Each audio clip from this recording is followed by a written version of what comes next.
Welcome everybody to 52 Living Ideas. This is the Bucky Inspired series, and I'm honored to have Curt McNamara here. And he is working on his book, and he's going to be presenting it chapter by chapter here, once every month. So it's going to be the third Sunday of every month that he will be presenting at 9 p.m. Eastern time. So don't miss any of it. And you know, it's actually a it's really a win-win arrangement. You know, CJ did this. CJ wrote his book here on 52 Living Ideas, because what it does is that it sets the deadline, and more importantly, it gives tremendous amount of feedback to the author. So folks, please use this advanced technology of pen and paper. It's amazing. As you think of things, Curt will be presenting for between 30 minutes to 1 hour, something like that. Keep track of all your ideas. They go in here and they will remain there, and you can organize them. And then once the presentation is done, Curt would love to hear from you about any comments, any questions. All right, so that's the plan. So let's get started. Curt, the floor is all yours. Thanks, Shrikant. This is wonderful to have the opportunity. Really appreciate it. So I'm going to see if the slideshow mode works. Yes, it does. Okay. So thanks, everybody. And so my name is Curt McNamara. I got, into the orbit, if you will, of Bucky Fuller back probably in the early 70s. I think through a brother that showed me a Whole Earth catalog is my guess. And very inspirational because at the time, the environmental crisis, I guess it was the start of real widespread awareness of the environmental crisis. I was interested in technology, and it seemed like technology was the problem. But Bucky explained that actually it could be part of the solution. He had this positive view of what could be done. So I was very inspired by him, and I've woven his ideas into my teaching and various things I've done. And now I have the opportunity to, try and express that in a book format. And this is the initial start of it.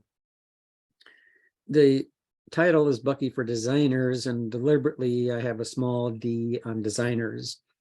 And this is because there's a view of design, which is that everybody does it. All of us do it. Every week we do some sort of design. It might be as simple as planning our meals and putting together a shopping list and going to the market and getting the stuff. It could be planning a party with our friends. Who are we going to invite? What are we going to do? Where are we going to be? What are the supplies we need? It could be a little more complex, like I want to take a vacation. Where do I want to go? So I make decisions. So this is what we call little d design. And that's what I'm saying is we all do this. We tend to associate the word design with what we call the big D, right? People that make products, that work on processes and do things like that. So the book has the emphasis on the little d, which is in line with Bucky's thinking of the power of the individual, that we can all make a difference. So anyway, this intro slide just goes over it and says that we both create and use designs consistently. Everything except nature is designed. If you look around the room you're sitting in, unless there is a living plant, everything you see has been designed, right? So the question is, all right, can we be a little more conscious of it? Because that's what a professional, the definition of a professional is that you reflect on your work, on your practice, and you get better by reflecting on it. And so I think we all strive to have that as a goal. And so the book is intended to use Bucky's ideas and insights to help us do a better job.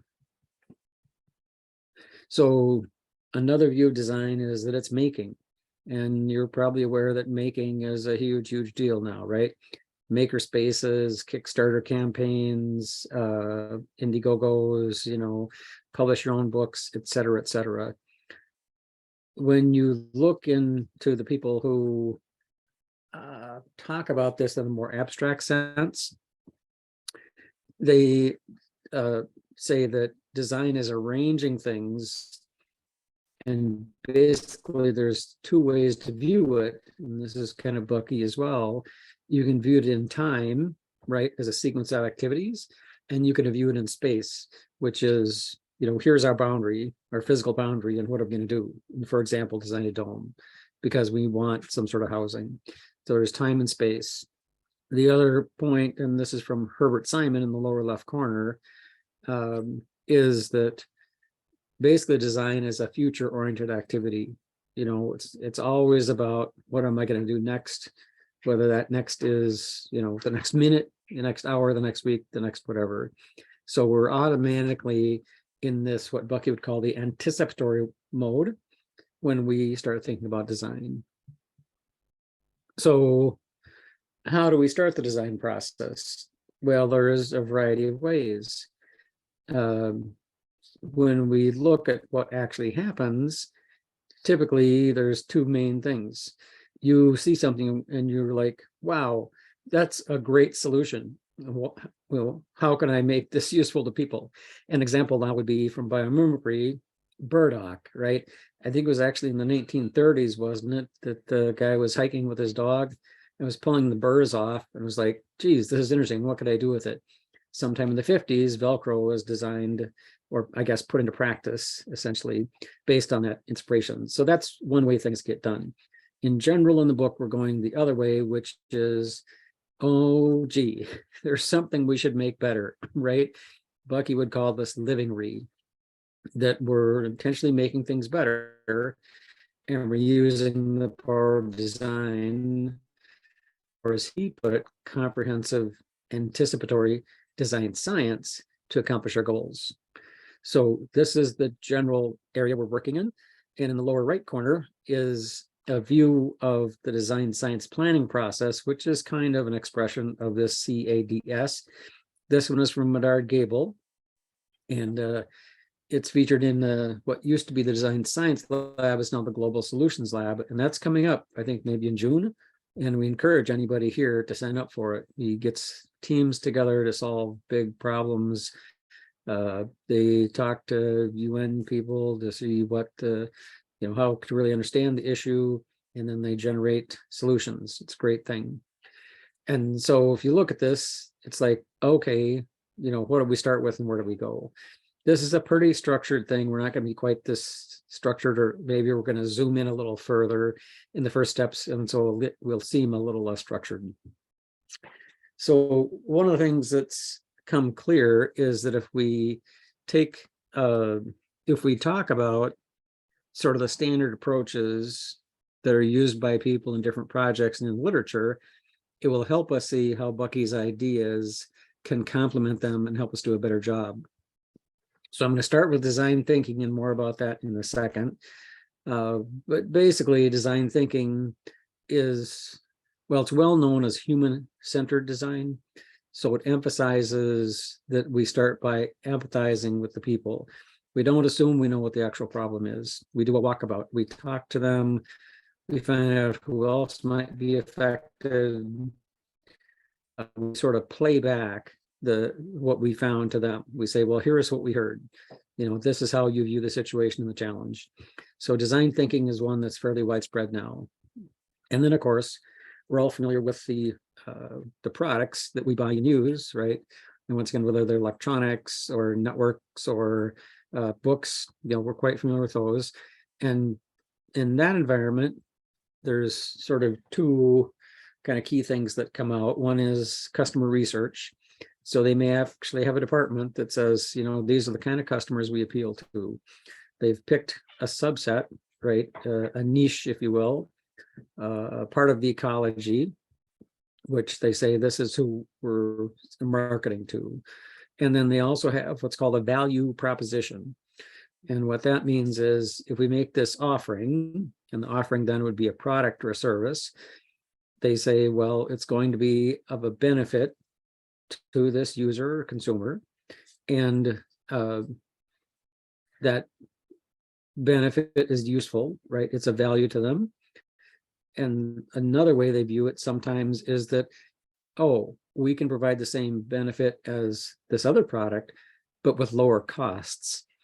And so then that has a higher value, because if you look at that, that's really an equation, benefits divided by costs. So benefits go up, it's more valuable. If costs go down, it's also more valuable.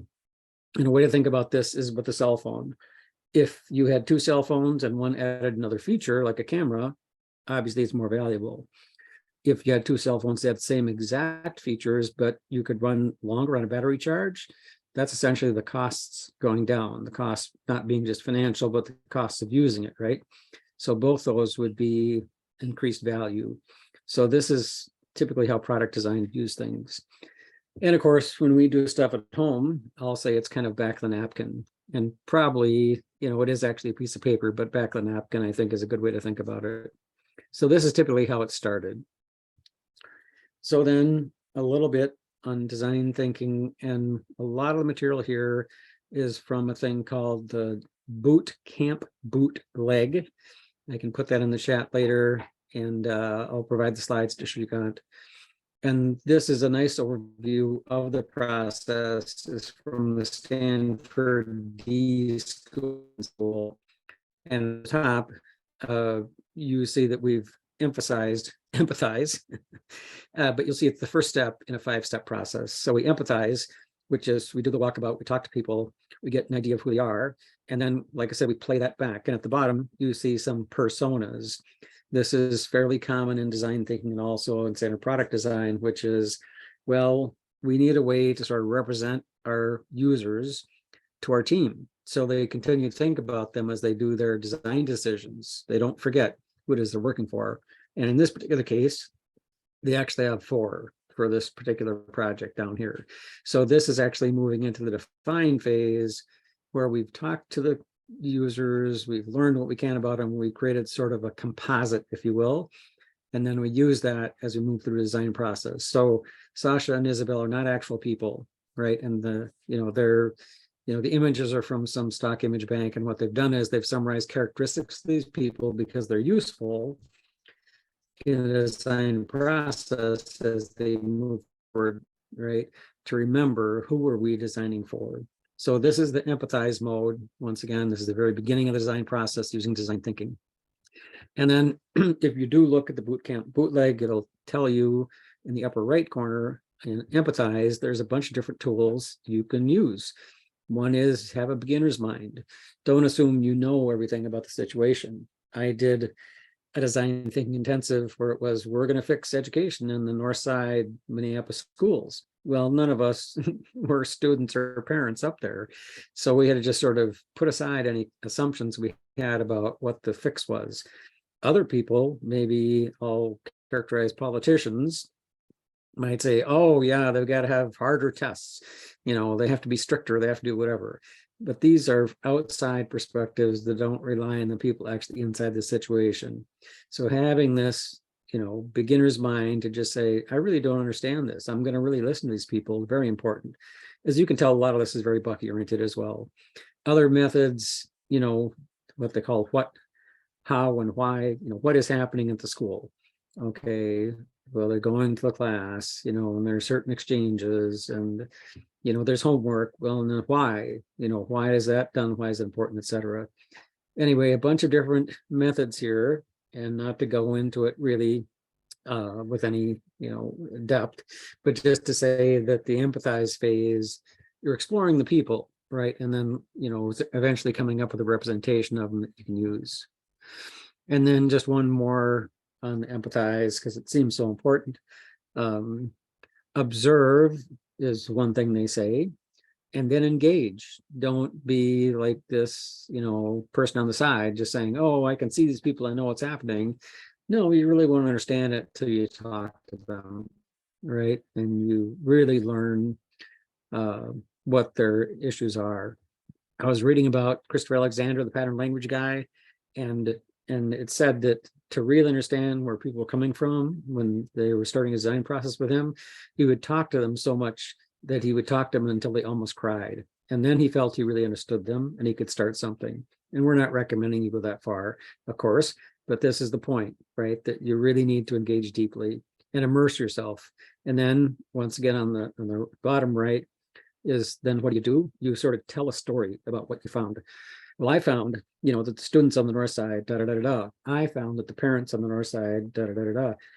And once again, you play those back to the people you talk to, right? They sometimes call those the stakeholders.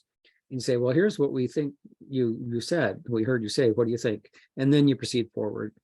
So, all right. So there was a bunch of stuff on design thinking, and especially the first phases of it, where we empathize with users. We sort of play back with that understanding. We hopefully get far enough along to say, oh, we really understand the challenge now, right? And the challenge that the teachers face is this. The challenge that the students face is this. The challenge that the parents face is this. There might be several challenges actually in a complex situation like education. But there are other ways. All right. And so there's a general topic or area of study called systems maps.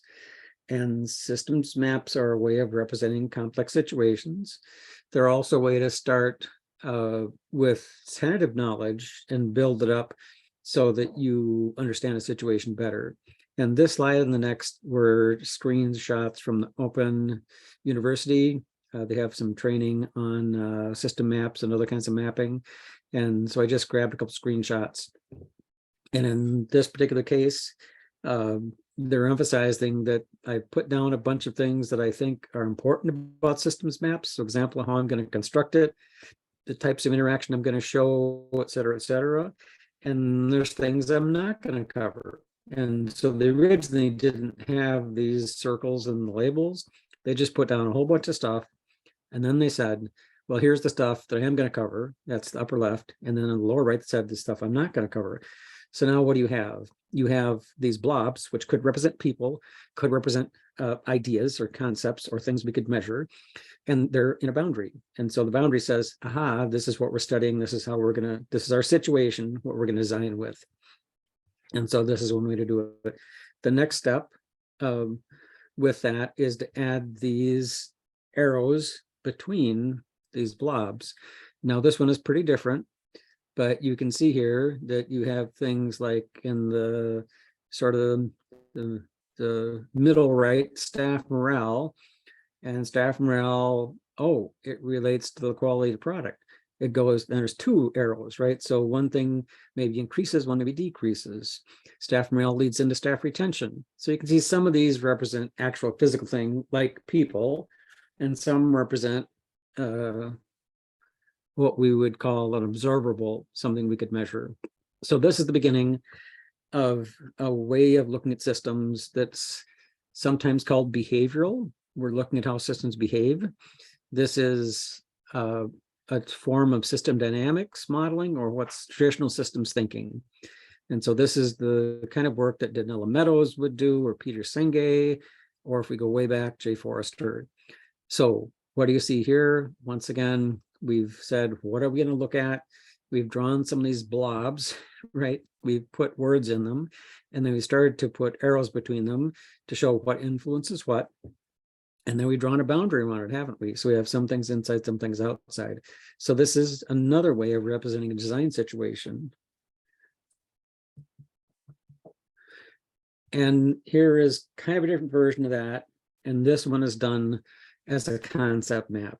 And you may have seen concept maps at some point in your past. And if not, here you go. So this one was about regenerative agriculture. And it was inspired, or it was part of a design science studio, I think, or no, maybe it was a space camp at Buckminster Fuller Institute. And I said, well, okay, you have all these people really interested in regenerative ag, and, what can they affect, right? They've learned all this stuff. They know what works and what doesn't according to the scientists. They're not farmers themselves. Well, how do you start? And so I said, well, then the households in the middle, they make food choices, don't they? And so then you see on the middle right, they might say, I'm going to go to the market and get food. Or on the lower right, they might say, you know what? I don't really like all that food at the market because a lot of it's produced by big ag corporations. And I'd rather work with the small people. So now you have down below the CSA or the farmer, and now there's a transaction, but guess what? All of a sudden there's a person there. And so it moves away from what we call transactional. So this is pretty similar. If you were going to use this to design a fix or an intervention or whatever you want to call it, what you would do is you would probably draw a boundary around it, because this is a pretty big thing, right? You're saying here that the peers and the family influence the household. The media influences the household. You can't deal with all this at once, right? So you'd start with this big system map and you draw a boundary on a part of it and say, well, we're going to start with this, right? We're going to start with this aspect of it. So once again, we're in this area of saying, how do people typically start, looking at a design situation and know where to go? And here's yet one more. And so this one is kind of related to the previous ones. It actually came out of a thing called soft systems methodology. And soft systems methodology is basically system dynamics, systems thinking, with the emphasis on the people aspect. And so in the rich picture, once again, you typically, in this case, this is a work-oriented one. So Jenny is in the middle of the picture, and there are, physical things, right? And then there's also metaphysical things, as Bucky would say, that she has to deal with. And obviously these are influences. So the point or the advantage of being a rich picture is you typically have a big piece of paper. It's very informal like this is, and you invite other people to come and help you draw it out. And when you do it, you get a pretty good sense of a lot of things in the situation. Once again, if you're going to move forward with it, you would then draw a boundary on part of it and say, you know what, we're just going to look at this aspect of Jenny's job, which it looks kind of frustrating to her today, right? 1 minute you're bored stiff, the next you can't keep up. Okay, so you decide, I'm going to do this part of it. You draw a circle around it and do it. So these are traditional ways to start a design process by figuring out who are the people, what are they related to or influenced by, and what other elements are relevant in the situation. This is all pretty good stuff, right? My gosh, there's a lot of tools. How can Bucky help us? Okay. Well, let's remind ourselves of what he talked about. Comprehensive, anticipatory design science. And we're starting with the C, the comprehensive. And so, as he would say, we always start with wholes, which only has one department, right? We investigate the whole sort of omnidirectionally.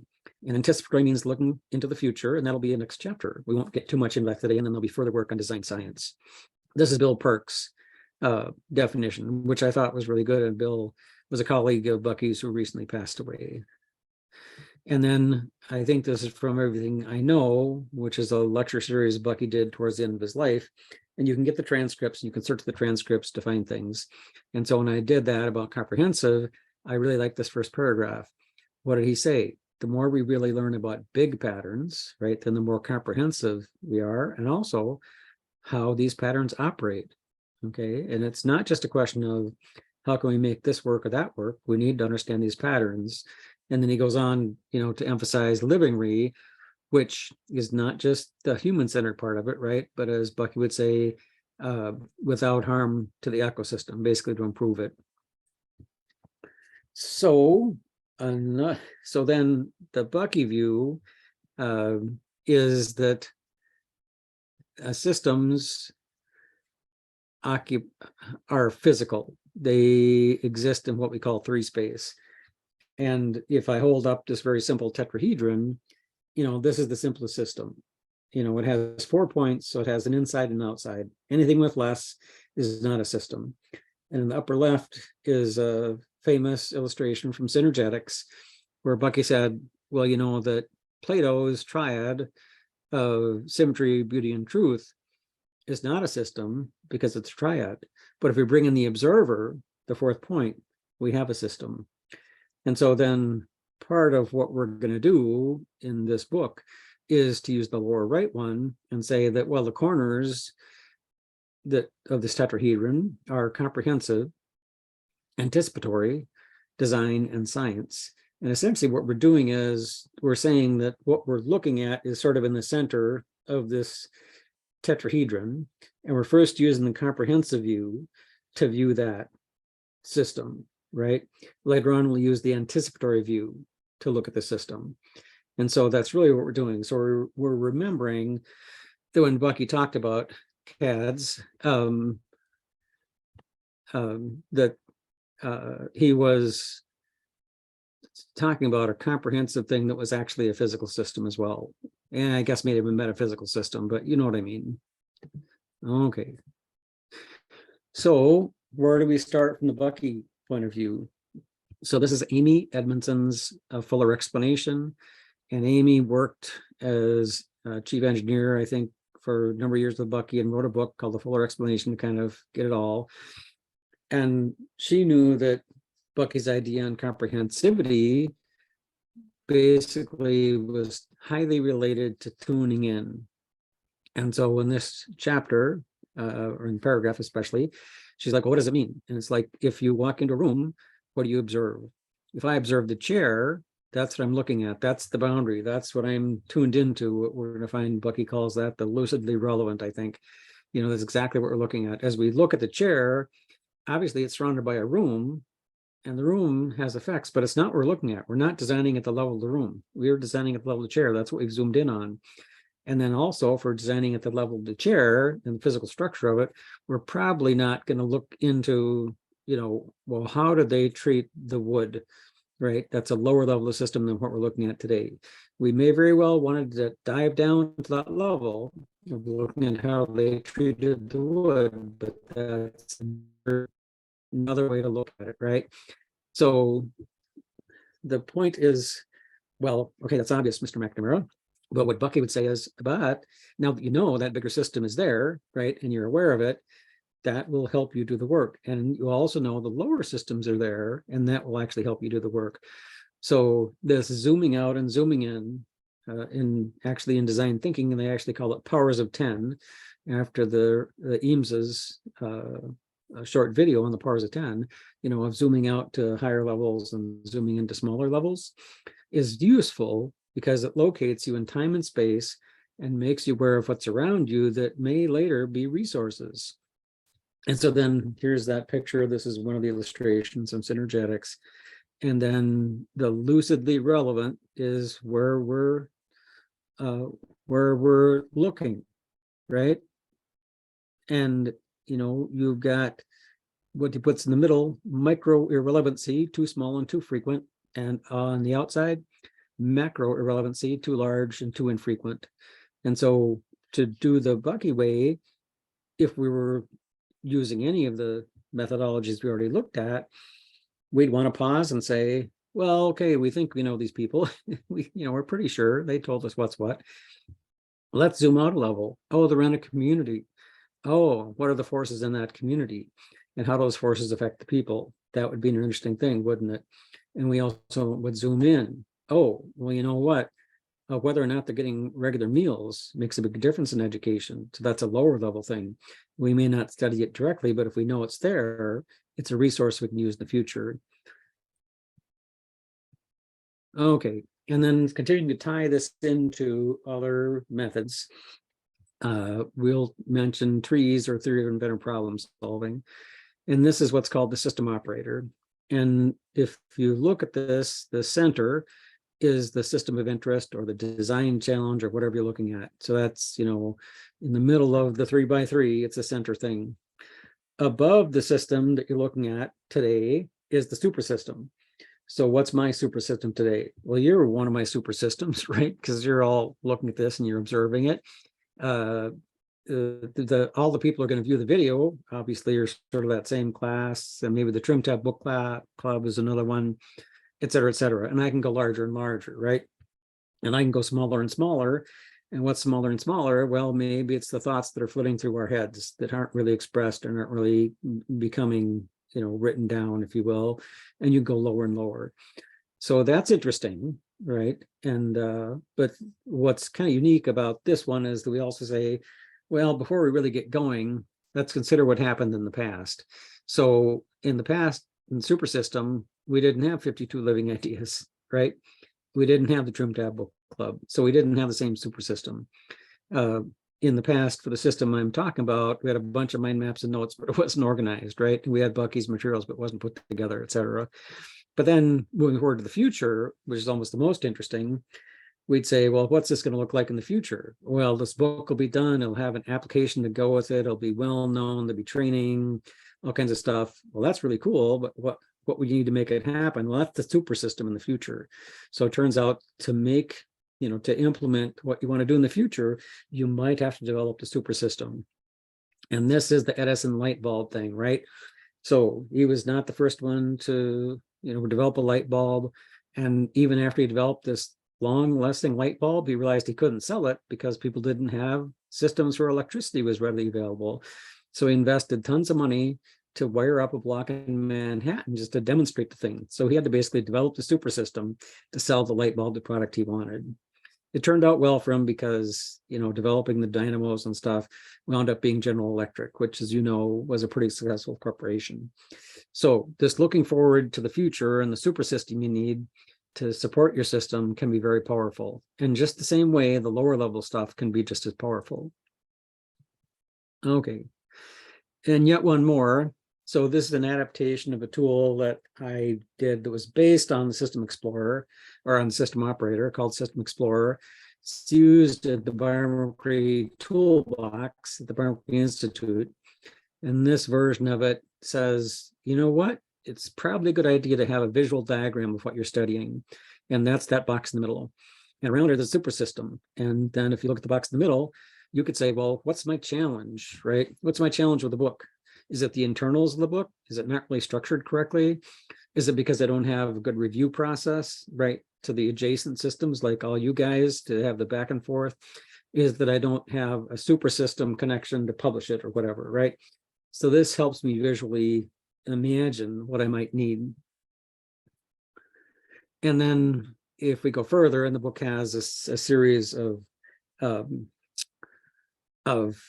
diagrams that develop this, it says, using Bucky's methodology and this sort of diagramming, we'd want to look at the systems sort of next to us. And this in particular case is, well, what if you wanted to put a shed on your property?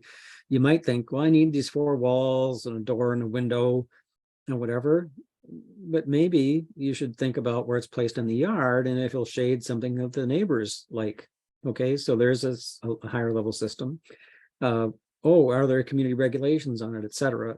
So this process of looking at larger and also adjacent systems is really a benefit of the kind of approach that Bucky recommended we do from the comprehensive standpoint, right? Of looking, where we're looking, but also looking out, which means larger and slower, and looking in, which is smaller and faster. So this is just a visual representation of that.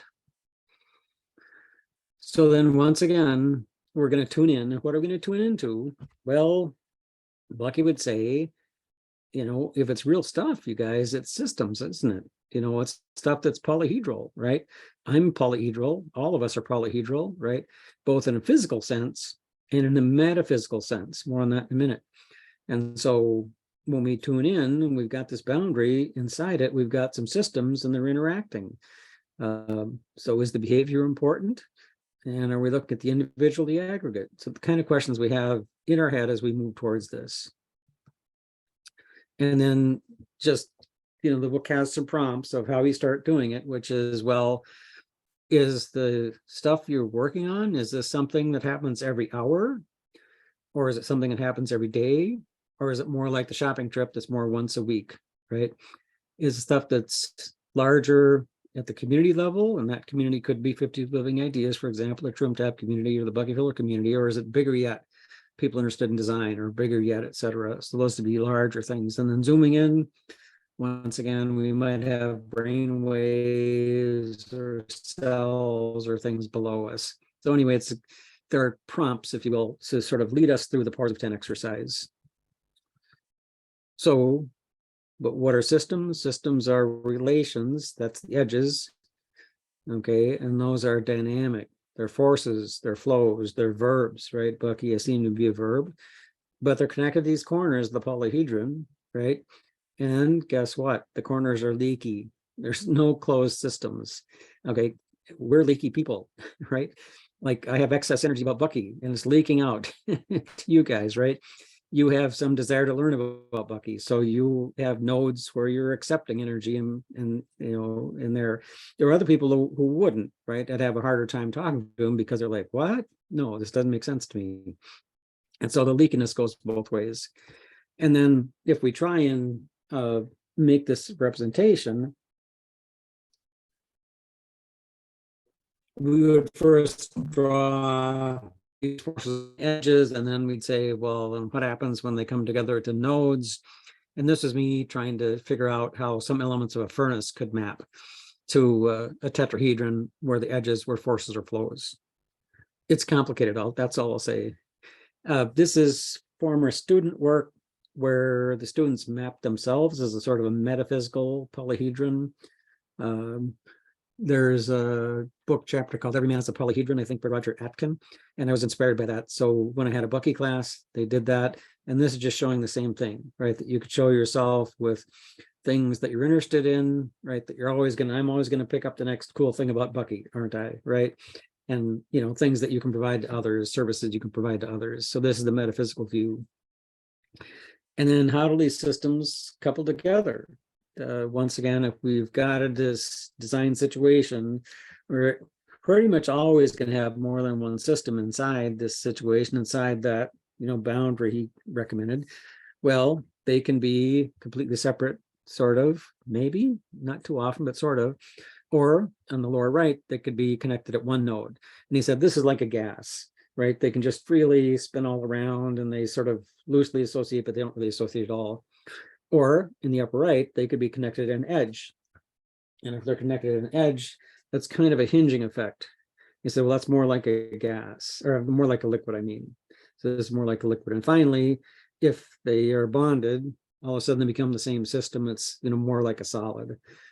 So systems always interact. There's much more that can be said about it that I don't get into. Orbiting, I was reviewing the precession session that you guys had and looking at the stuff that was provided, and orbiting was mentioned, so I've been orbiting around Bucky for a long time, right? And so the orbit is the result of, I have this attraction, right? As attraction to crash into the Buckiness, and yet I also have a force that would make me fly away, right? And those are balanced enough that then the result is the resultant, or the precession, is the orbit, which is the balance of the falling in and the flying away. And so then orbiting is another way that systems couple together. And then how do we view that? So this is V-Zome. And I said, well, here's a more complex system on the right, complex polyhedra, and there's a tetrahedron-ish sort of structure on the left. And then I just put in a couple struts to show. And I think in general, one of those is going to flow in one direction and one the other. And this is a metaphor for regenerative design, right? If we just had a single point, it's like we're extracting something, right? Like minerals or oil from the earth, and it's not regenerative, we're not giving back. So for regenerative design, we always have to close the loop and give back as much or more as we're taking. And this is sort of a metaphor for that. So then taking this even a step further, Bucky would say, we're talking about systems, interacting systems, so they exist in 3 space. So this is once again in V-Zome saying, well, here's a couple, 3 different systems, and I've drawn this boundary. And the boundary, it turns out, boundaries are fuzzy. They're never exactly defined, like, the wall of a corporation is not, it's a physical boundary, but there's so many walls of a corporation, or so many boundaries of a corporation, I should say, right? So many metaphysical ones, right? Like the spouses of people who work there share some information. Sometimes money comes in, but sometimes it's rejected, et cetera, et cetera. So boundaries are really interesting. The boundaries really are a function of the systems inside as well, right? Because they're the ones who accept, something, or would maintain something, say, no, you're going to stay out. So this is just the starts of being able to sketch something, right? This messy situation, which is, we have these systems which have dimensionality. They have some way of interacting, coming together. We haven't really looked at it yet. That's sort of the next step, right? And then there's this fuzzy boundary outside of it that we've looked at. And then once again, we're still aware of the biggerness and the smallerness that's inside of it. And then there's just, if you wanted to do this, tuning in this fashion, how would you start it? Maybe you'd look for a phrase and you start some sketching. You'd look at larger things and smaller things. You might split a big ship into smaller ships. Like when we consider, the trying to trim tab the Queen Mary, well, maybe the fossil fuel industry is not just one Queen Mary, it's a dozen mid-level cruisers. And if we divide it up like that, maybe that helps us think about it. So deciding kind of the level at which we focus is going to be helpful. Oops. All right. And then once again, as Bucky said, the universe is a combination of metaphysical and physical. And the physical is the one we experience sensorially. Conceptual is the one we never experience physically, but only consider in thought. And we discover in our grand synthesis that we commence problem solving most advantageously at the supreme term comprehensive universe generalized principle is metaphysical. So the more we have these ideas of generalized principles, the better and easier it'll be to draw these challenging or these challenges and situations and people. And then this is from Synergetics, a nice summary of metaphysical versus physical. Metaphysical cogitates reliably in respect to equilibrium. So in metaphysical, we can accomplish equilibrium, but on the right side, physical abhors equilibrium. So this is really interesting to go through and think about as you go through these sort of things. And then a very practical example is from a essay that Bucky did called The Requirements for Dwelling Advantage. So once again, this is that same kind of diagram, and you can see the double dashed line is the dwelling. And he said, well, what does the dwelling do? It protects the inside, which are the humans and their activities, from all the big stuff on the outside, right? Like weather is a much bigger, so it's larger and much slower system, right? And all the little tiny things that people do, day-to-day activities inside are smaller and faster, essentially. So we're going to work, at the level of the physical dwelling itself. So this is just a nice expression of how he used this point of view. So that was kind of it. This does relate to a thing we talked about previously, Bucky's core teaching. We're emphasizing with the small d, the power of the individual, the power of design, which was very keen on. Lets us make changes, make a better world, the design science revolution, ephemeralization, you talk about it. And then the various tools we talked about them in recognizing systems, properties of systems, and the changing of systems. So there you go. That's kind of the first chapter with some exercises and examples included in it, and then some references. So thanks for listening. Wonderful. Thank you. Thank you, Curt. Folks, Curt would love to hear from you, both questions and comments. We're going to start with questions. Let's put more questions on the table. Go ahead and type an exclamation mark or raise your hand to ask your questions. After everybody has had a chance to ask questions, we will go to comments and we will go. You're welcome to give your comments. But let's first start with questions. Go ahead and type an exclamation mark. I'm going to get things started by asking, what is the difference between physical and metaphysical? And what is because that's a very key point. And the term metaphysical that Bucky uses is not the standard metaphysical term. It's not the standard metaphysics. So what is it? And why does he go in these two, in a parallel way? Can you talk a little bit about that? And then we're going to have Joe, John, and Richard. Go ahead, Curt. All right. Well, a better answer would be to bring the slide back, but just please, briefly, we can do that.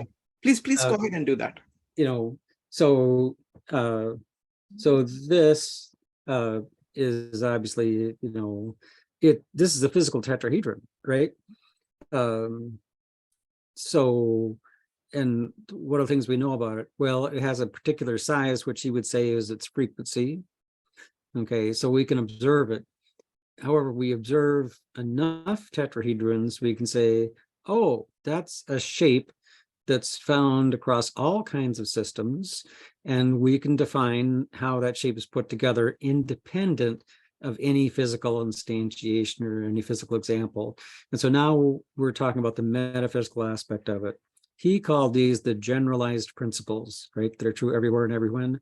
And so he also made the distinction between, I think, brain and mind, that brain perceives this special case experience. This is a very special case tetrahedron. And mind then would say, oh, but I've seen this other one, it's bigger and it's got more divisions. And say, aha. So then the idea of tetrahedron is a thing I can describe, without reference to a particular thing, is the metaphysical representation of it. So universe is the combination of the two, right? U equals M and P. And it's the existence of the metaphysical, quote unquote, laws or generalized principles that results in all the particular physical stuff we see. If we had a different set of generalized principles, like maybe they would have another galaxy or another planet, we'd probably have different physical manifestations. But the ones we have here, right, determine what we can see and perceive. Wonderful. Thank you. And Curt, at any point of time you want to bring, in order to answer any of the questions, if you want to bring in the presentation back, you're welcome to do that. Folks, we're doing questions first, and then we will go to comments, because so currently only questions. It's going to be Joe, John, and Richard. Joe. So my first question, thank you, Curt, by the way, is for doing this. I mean, it's really, it's a treat. I mean, specifically, this is like having a D-School tutoring session in addition to Bucky. So I very much appreciate it. One of the things that I'm trying to make sure I'm delineating correctly is that how the D-School actually differs from Bucky's principles. And so where these two work together. And I think in a way, actually, what you just explained to Shrikant with the generalized principles is one of those things, because the way I'm looking at the D-School and the way they approach things is that they're looking at more particulars, even just like a value proposition, not necessarily within a greater whole, that they're actually looking at a value proposition within a specific subsystem. And where Bucky is actually taking more starting from a more holistic perspective, then drawing the boundaries. And then actually that's the boundaries that you're drawing, essentially, is that you're starting to see, what is not only in what is with the problem that you're solving, but also the subsequent impact that it may have, or you could have from that. So I just want to make sure I'm understanding this correctly, is like the way boundaries are drawn for Bucky and the way the D-School would approach design is one of those distinct differences or combining the two is what you're doing. And that's the difference maybe between the two. Yeah, very good. Thank you. So I would say, the enhancement we're talking about from design thinking is that where's that systems view? Like, where are the cards, the methods in the D-School toolkit that say draw the systems diagram? We saw that system diagrams are widespread in other areas, right? The rich picture is kind of a system diagram. The other stuff is kind of a systems diagram, but there really isn't a systems diagram component to design thinking.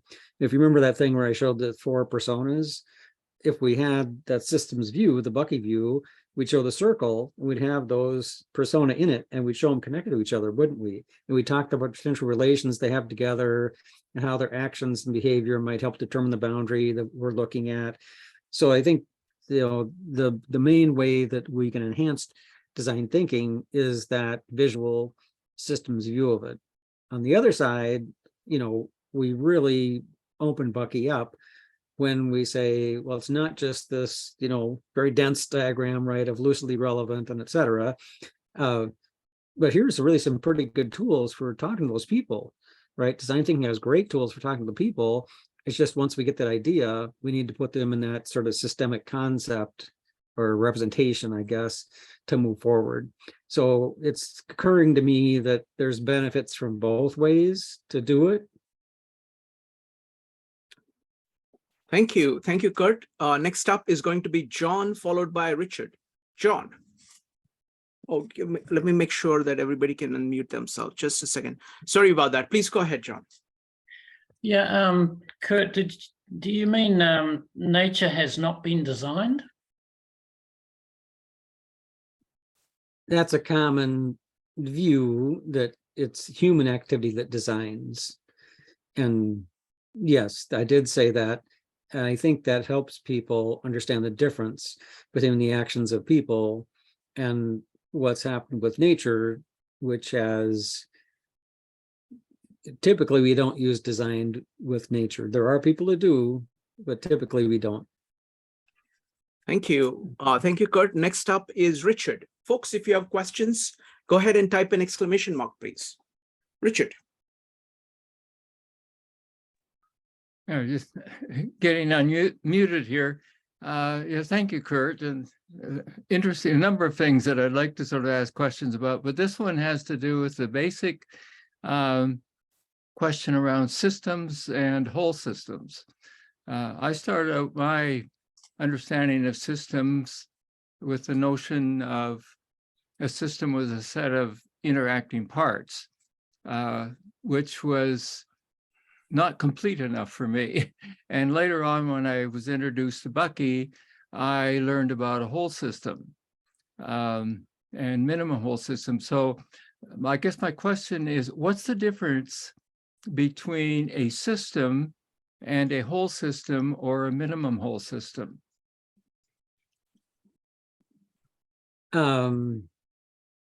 Well, it's a great and a deep question. So if we, one way to view it is, so how has technology failed? You know, and obviously it's succeeded enormously, right? I mean, just us being able to, you know, talk this way in this fashion is just like an astonishing thing from technology, right? And yet there are things that haven't worked well from technology. And generally speaking, we would say that, well, they worked on just a subsystem of the whole system, and they ignored the interactions. They ignored the larger whole. They ignored the larger, longer time frame, right? Like, oh, well, we can get better results from the field this year by using Roundup. Okay, well, that's not a 10-year view or a 20-year view, is it? So the basic thing, I think, is that we can use the system viewpoint to isolate something, to be reductionistic. But, you know, particularly with this Bucky view of comprehensivity, which is that if we're looking right here, we're also aware of all this bigger and larger stuff, like the environment in the next decade, and also aware of the littler stuff, like, oh, what's happening in my liver, right? If I'm exposed to whatever it is, right? So I think that may be part of the answer that you're looking at. Well, just a kind of a supplement on it. I've grown beyond the notion of systems or system thinking, and have adopted from Bucky's perspective, the notion of whole systems and whole systems thinking. So I try and avoid just a simple reference to systems and talk about whole systems. And then that's the whole idea of the geometry of thinking, starting from the whole to the part instead of part to whole, etc. And it's been a big help for me to understand the difference between just a system in the sense of a set of interacting parts and a whole system that is a set of 4 interacting parts and relationships and so forth. So I'm just wondering whether there's valuable in making that distinction as people begin to read or understand the work that you're doing, or are they interchangeable? That's, I guess, my basic question along that line as well. Yeah, no, that's great clarification to emphasize that, right? Yeah, so thank you. Wonderful. Thank you. And just a side comment on Maurice's holy cow. We just did a meetup on Gita. So holy cow, metaphysical holy cow in Indian tradition means something else, which also has a holy character, holy character. Next up is going to be Joe. So coming back to the idea of boundaries, once you have drawn these boundaries, one of the things that I was thinking, how do you measure progress, essentially? How do you set up scales of measure? I know that mathematical, reasoning is part of Bucky's approach in design science. So how do you set that up? And then what are the techniques in order to set up a scale of measure once you draw the boundary? I hope that's clear. So this is this must be an appendix or an advanced chapter on measurement. It's a good one though. So I've been inspired for a long time by the book How to Measure Anything, and the subtitle is The Value of Intangibles in Business. And I'm not recommending it necessarily as a thing you go and lift stuff out of, but metaphorically, I really like it. And he reflects something that's fairly well known, I guess, in business, which is that if you keep measuring the same things over and over, you'll get very little increase, right? I mean, this is what they call 7 Sigma, right, which is reducing errors, or lean production, which is reducing costs. So you're able to just manufacture the same kind of thing over and over again. Well, there's a whole bunch of things wrong with that in a way, because our designs, the things we do, should be dynamic, right? Should be adaptable, should evolve, and should do all kinds of stuff. Anyway, in the book, though, he emphasizes that we should look for different things to measure, things that we think are important that we're not looking at. And once we do that, we can actually progress much faster. And that there's different ways to measure things. And so, for example, you might think, well, I'm a writer, I have to write 500 words a day. Well, that may be not a good plan. There may be days when writing 10 words is a huge thing, and other days when many more, right? And so then learning different ways to measure, whatever it is you want to represent as your output, productivity, or whatever, may be very beneficial. And so it could be, the time spent, could be connections made, could be a number of things like that. So just that's one comment, is that I think metaphorically, when we're looking at the future, right, which is the anticipatory part, we are saying we want to make something better that that we can measure today, right? And typically for Bucky, be related to livingry, and some of those are fairly simple in a way. I mean, they're well known, I guess, not simple, but malnutrition, life expectancy, things like that are pretty measurable, and other things are not. And it may be that we have to kind of look sideways a little bit to kind of make those next steps in progress towards what we need. I'm not saying this very well, Joseph, but what I'm saying is, it may be that a different structure, metaphysical structure of way we organize people, may be more important in terms of achieving, the livingry parameters than other stuff. Yeah. And then I think, the other thing is, generally speaking, we want to have several minds involved in deciding what it is that's important, and then how do we measure it.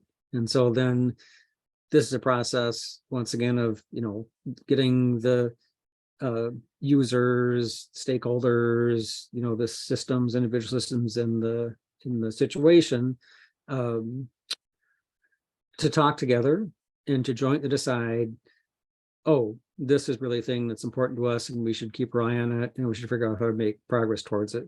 I don't think I've answered your question very well, but these are aspects of how I would address it, thinking about it. Joe, you had a follow-up. Go ahead. I mean, I think you answered it actually very well, in the sense that you were talking about it being a dynamic process, because I think that that's the key. because we actually talk about something here called the OODA loop. I'm not going to go into details about it, but it's a constant reorientation of what you're actually measuring. So to make sure you're measuring the right thing and not just managing yourself to metrics, as opposed to actually managing yourself to what your objectives are. So that dynamic system is a really important thing. So how, really quickly, if you could just maybe define how you would define a dynamic system. Well, so I guess you go back to the relations, right? I think one of the reasons that people have struggled to really adapt Bucky is they look at something and say, oh, that's sort of fixed. That's a fixed structure, and that doesn't represent, the dynamic living stuff we're interested in. And so that's kind of the downsides of models. They lead us to think of systems as static, but they're not.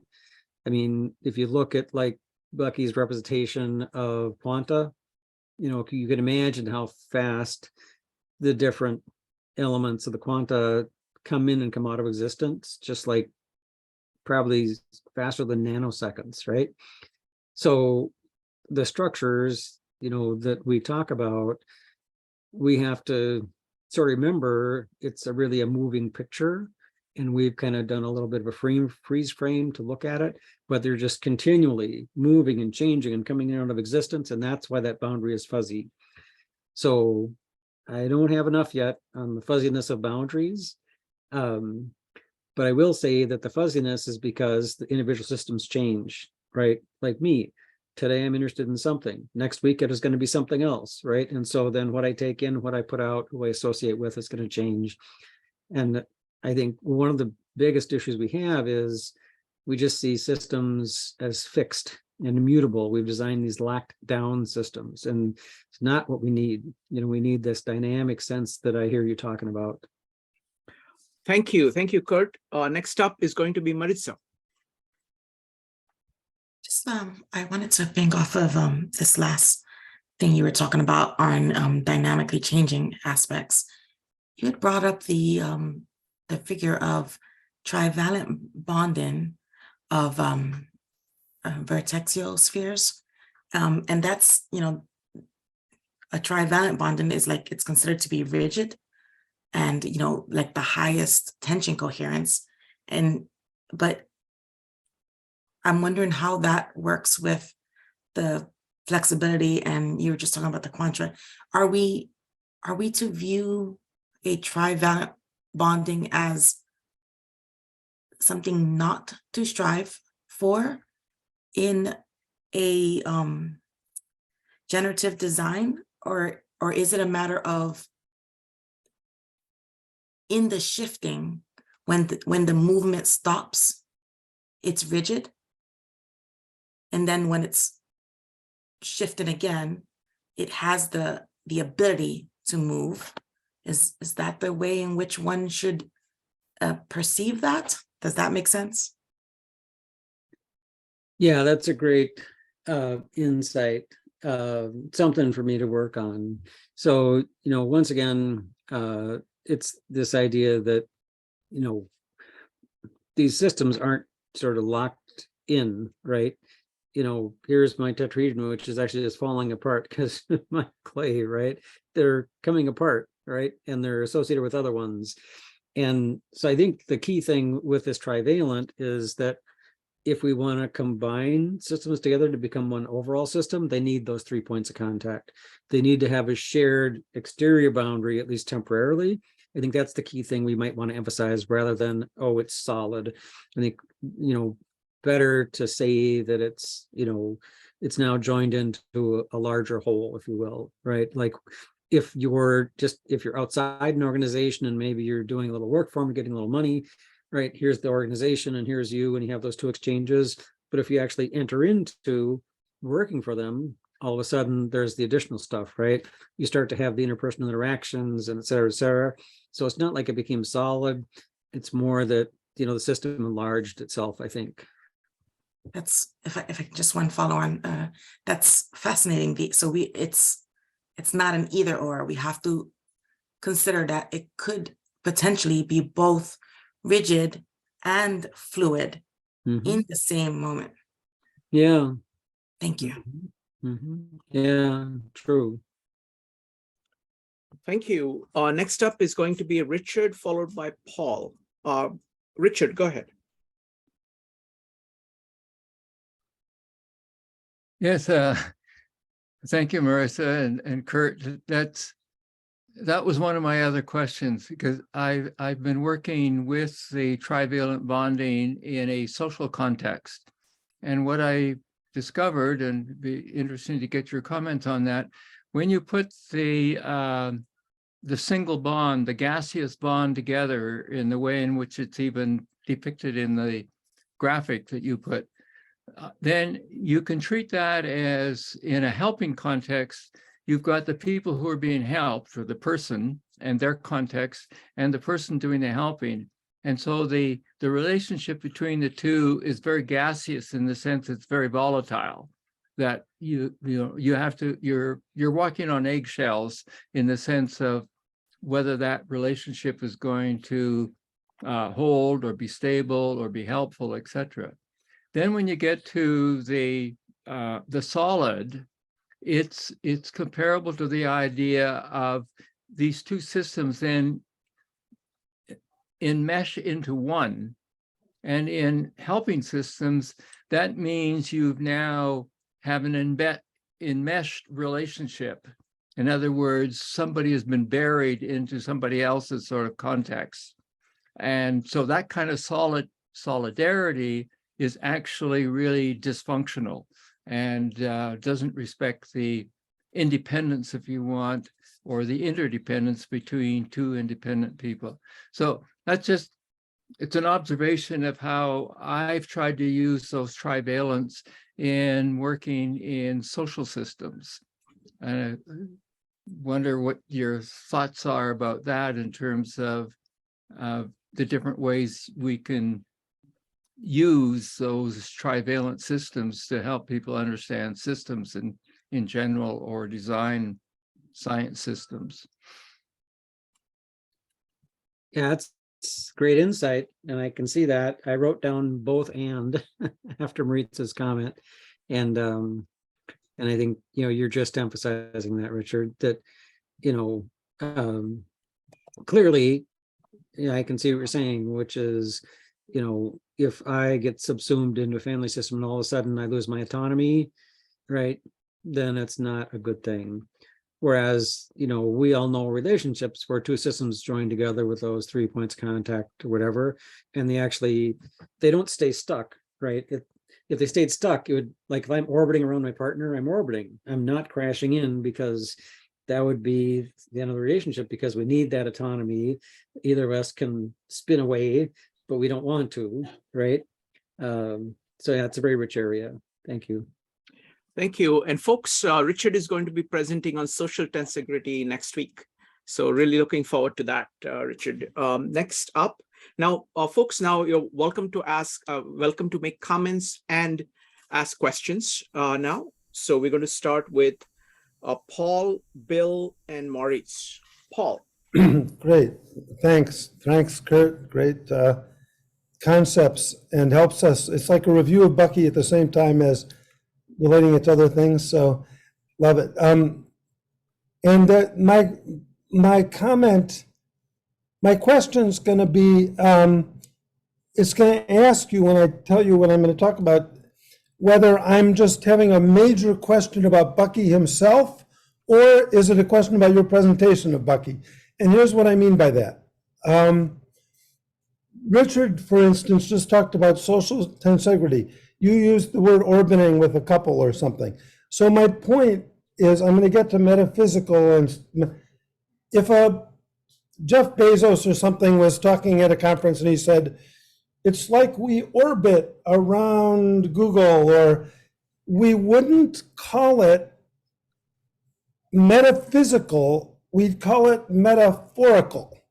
And it's easy to talk about a tetrahedron being metaphysical when you think of it as a geometric form, that is a principle about what a tetrahedron is with relationships. And then you're building in the universe, physical universe, a geodesic dome.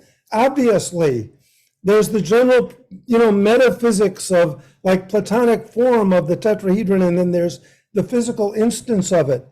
But when you make 4 points people or concepts like comprehensivity and design and science and self, you are now using metaphor. But the Bucky people seem to think that it's kind of a divine principle that you take the physical and you must talk ideas with the same language and think that 4 points, just because they make 3D space, which is true in the physical, that there's a divine thought about them as a metaphysical principle. And I'm kind of challenging that. And that's why I don't know if I'm challenging Bucky or your presentation. So I'll stop there and love your answer. Thank you. Well, so I agree, Paul, that actually, going back to the Plato triad and the observer, it certainly is metaphorical, right? And I mean, that's how we learn, right? We learn through metaphor and analogy. We've got a certain structure in our head. And then to learn something new, somebody relates the new thing to an existing thing we have, right? I mean, that's pretty well known now. So that's metaphor, and certainly my tetrahedron with, CAD, comprehensive design sciences also. There is a metaphysical component or aspect to the metaphor, right? And you remember, the Plato triad and the observer. The first thing is you're like, oh, well, yeah, unless you have an observer, how do you know that there's symmetry or truth or beauty? That's very Bucky, right? That's operational mathematics and, sensing and, making sense of the world. And so there is, I guess, a metaphysical aspect that is, I don't know if it's inherent in the metaphor or not. I also, if truth be told, I dislike the tetrahedrons with these huge concepts at the corners, because that's not what Bucky taught us, right? He taught us that it's all about the edges, their relations, and what happens in the corners is these interacting vectors. And so then, but I haven't, I reviewed a talk on, how to go about, doing your work, going forward and all the aspects of things you do. And so, there's the work, like creating a book. There's the knowledge, what you can gain from others to help you do it. But then you have to have your own research activity, right? You really have to do your own research activity to discover the new knowledge, to get the new stuff together, to do whatever is necessary. And for me, that main thing is a better way to represent concepts, right? Ideas as the edges of the tetrahedron as opposed to the corners. So that is, I think, it's not a good metaphor if you go to the basics of what Bucky told us, but he did it. And so I'm going to do it too. And like I said, there is some benefit, right? The benefit for the CADS one, once again, is if you consider the system in the middle, it reminds you, first we have a comprehensive view of it. Now we have an anticipatory view of it, right? And they're different. Obviously, the observer is different, right? Different points, whatever that means. So, yeah. So good. I don't think I answered your question, but it's a great one. Thank you. Thank you, Paul.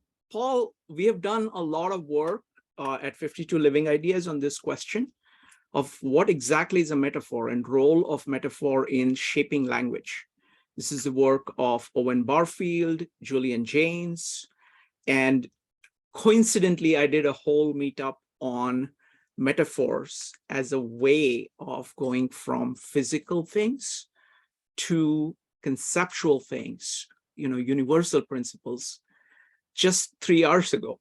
And I'm editing the video. I'm going to put it in the, I'm going to publish it. So it's probably going to be called Metaphors of Water, Fruit, and Word in Tao, Gita, and the Bible. So look for it. maybe later today or tomorrow on 52 Living Ideas. Next up is going to be Bill, followed by Maurice. Bill. Thank you. I have a brief comment in response to something you said, Curt, leading to a question for you, Curt.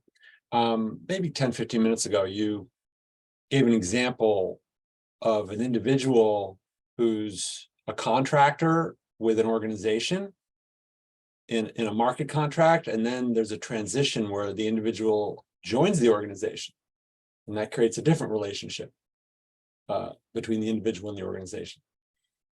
And I've studied contract economics. I have a PhD in political economy. So I think about things contractually and organizationally and institutionally. So I'm new to Bucky. Just a few weeks ago was my first attendance at these Bucky comprehensivity sessions.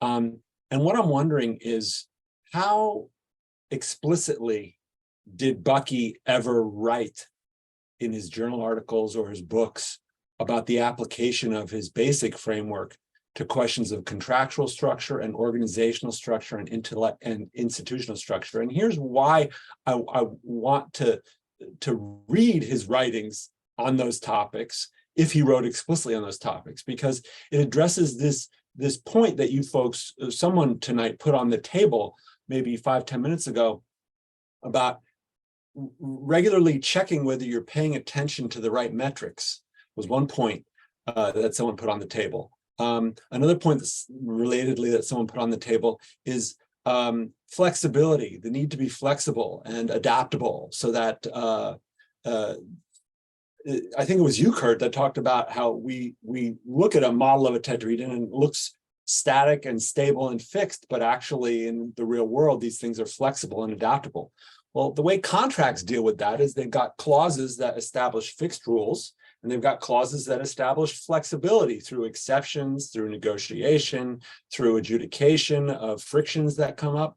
The world of contracting is precisely the human implementation of this principle of rules and flexibility, and striking the right balance between rules and flexibility. And whenever that's the purpose of contracts, is to have fixed rules where they are needed to keep people in their lanes and to avoid enmeshment and other types of frictions. But at the same time, the contracts provide flexibility to counteract the rigidity that rules can create, that can be create negative side effects, stifling innovation, stifling cooperations, et cetera, et cetera. So did Bucky write about this stuff explicitly, or did he just stay at the level of metaphorical application of a tetrahedron structure to questions of contractual structure between individuals? And if he wrote explicitly, what should I read? You know, what are the journal articles he wrote, the books that he wrote? Yeah, great question. So there's a couple, 3 answers. None of them are really going to be satisfactory, I'm sorry, but so the first one is that we have a member of the Trim Tab Book Club, Lionel Wolberger, who's the creator of the Tensegrity Wiki. And he says, you know, there's sort of these different levels of Bucky, you know, activities. So there's Bucky 1.0. I'm going to explain the vector equilibrium to you in a different way so you understand it better. We're just going to communicate exactly it or not. We're going to communicate in a different way what Bucky taught us, right? We're going to translate it basically, but it's basic Bucky. And then there's Bucky 2.0, where we say, well, based on his ideas, right? And if you were to go and do a Google search on precession, which was a recent meetup, you'd find an enormous number of people in business and consulting using this idea of precession to talk about what they do and how one thing affects the other, et cetera, et cetera, et cetera. So this is verging towards that Bucky 2.0, that kind of activity. And then you go beyond it, right? When you're doing this sort of wild stuff that's sort of loosely associated with Bucky, but it really isn't. And so I think by and large, what I'm doing is like Bucky 1.5. It's, you know, it's sort of in between, you know, just what Bucky said, and, you know, going that step further, if you will, to kind of go a little bit more flexible with it. And so, you know, there's that, right? Which is that the things I explained today we can't go find something in synergetics or even in the dictionary cards to explicitly lock it down. So there's that, right? Yet it makes sense. You know, I think people all agreed it makes sense. And I think Bucky would agree with it, but it's new in that we've expanded upon what he's taught us, essentially.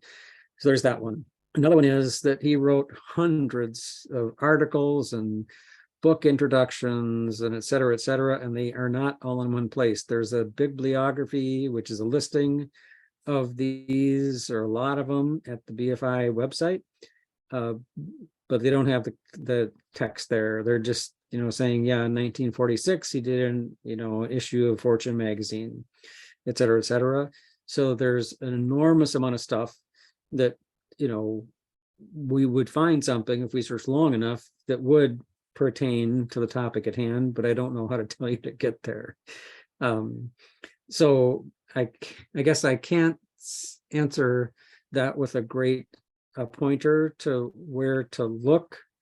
I guess, you know, from the Bucky Book Club reading, in a way, you know, cosmography, by being the last thing and the more comprehensive thing, you know, might be as good as anything for a start, but I think Shrikant and the group might have a better recommendation for a way to start with it. So yeah, great question. I don't know that he did it. I suspect he did have stuff, you know, that commented that got close to it. He did a lot of investigation research thinking about the power of the individual and, you know, larger entities and how that worked for, you know, for better or worse. So he did think about that, and he did write some things about that. Okay. And it sounds like if management consulting firms use his ideas, that there's probably other people who have written about it in the context of organizations and contractual structure. So it's out there. This is encouraging. Thanks for the tip. Thank you, Curt, and thank you, Bill. Bill, that's a great question. Now I don't know. I'm very new to Bucky, so I don't know much. And I'm going to ask Richard. I want to say a few things, and then Richard, if you have something, I'm going to see if, you know, of the people here I know, Richard is the person who has thought more about application of Bucky's ideas to social systems. So maybe he will have something. But what, you know, as I said, I'm very new to Bucky, but one thing I know that, I mean, firstly, this is a great question, because actually contracts is a result of this worldly thinking about how human interactions work and provide the right structure for them. So the entire history of contracts is something which is very large, you know, which is something which is crucial to how systems work. So my guess is that, firstly, in whatever I've read of Bucky, especially, you know, things like the operating manual for Spaceship Earth, I would start with that if you're not familiar with Bucky, because it just shows you the range of how he thinks about human affairs. And my guess is that, you know, his entire thinking is at once structural, but all his structures are dynamic and they allow for the growth of structures, the energy flow within the structures, and all kinds of complex interactions between structures. So I am sure somewhere he has dealt with. He is again, each person has his own way of presenting his ideas. Bucky is master at presenting his ideas orally. Sometimes his books are hard to go through for many people. There are some books I love. I love his language. He makes up words, like metaphysical he uses in a different way. Universe he uses in a different way than everybody else. So you kind of have to, and he will just put on these sentences, which is a whole set of words that go, but somehow it is a very independent mind showing you something different than what you're used to, and using those words to clear out your normal way of thinking so he can get his point across. So I love his writing. And he is this comprehensive mind. So he just goes everywhere. So it is very hard to say, okay, where is this? So I've mostly tried to kind of commune with how he's approaching things and trying to pick up some things from it. That's all I've been able to do. But I'm sure there is really good stuff there, and I would love to hear, once you've discovered it and gone through it, we would love to hear what you have to say about it. But Richard, let me ask you, in terms of social interaction, especially as it pertains to contracts, has Bucky done anything? Well, I'm not so sure if he's done anything specifically in that context, but what I have what's happened for me along the same line of studying in another area and then discovering Fuller and saying, so what has that got to do with what I am knowledgeable of? In this case, it happened to be social systems or the practice of my work in social work. And so what really happened for me was that I really realized that so many things are either in linear list kind of forms, or people decide that, oh, well, I'm going to do a square model, so it's going to be a quadrant system, or I'm going to use 3 important things. And so I started out with, well, if Bucky says the minimum whole system is 4, then I need to find the 4 core things of contracting. And when I find those 4 things, and there's actually a lot more, then I use the principle of multiplication by dividing, because I can divide the basic triangles into more triangles by dividing at the midpoint.